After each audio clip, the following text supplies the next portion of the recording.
Hello, good morning. So, welcome to my vlog, Dave Scott 7 TV.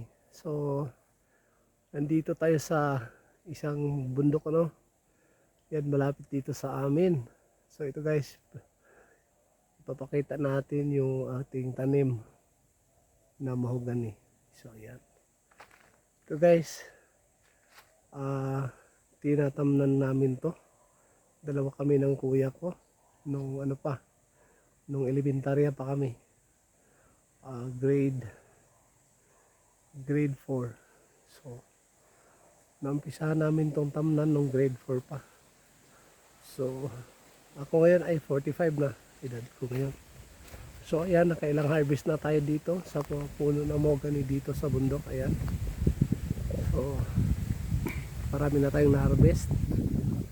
Tulad ng yung bahay namin. Dito kami kumukuha. Ayan.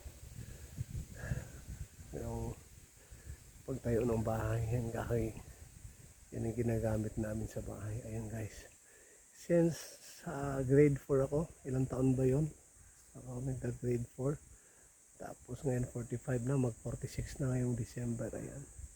So ito na yung mga natitira. So mga bagong na to, no? Mga bagong tubo na siya. Ayan. Pero yung mga tinanim namin noon ay na-harvest na. So ayan yung mga puno. So ayan guys, meron pang mga maliliit, mga bagong tubo. Yung mga bakante dito guys, so na-harvest na natin yan, no? Napag-harvest na natin yung mga nakabakanting wala nang tumutubo, no?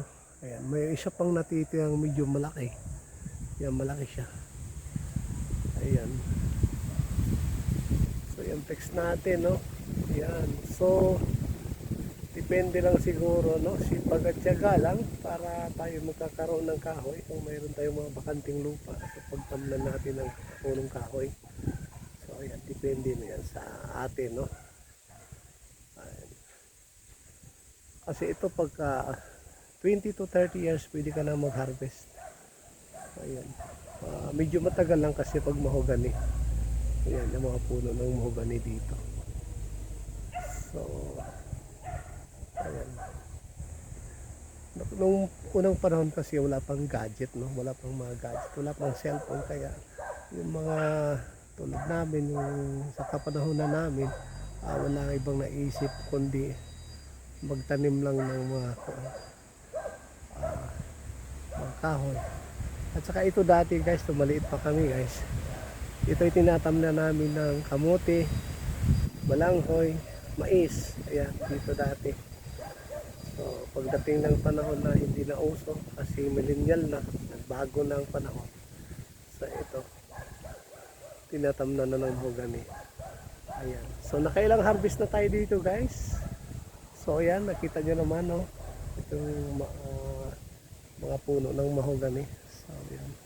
And that's all for today's video. Thank you very much. Thank you for watching and God bless everyone. Salamat sa panonood.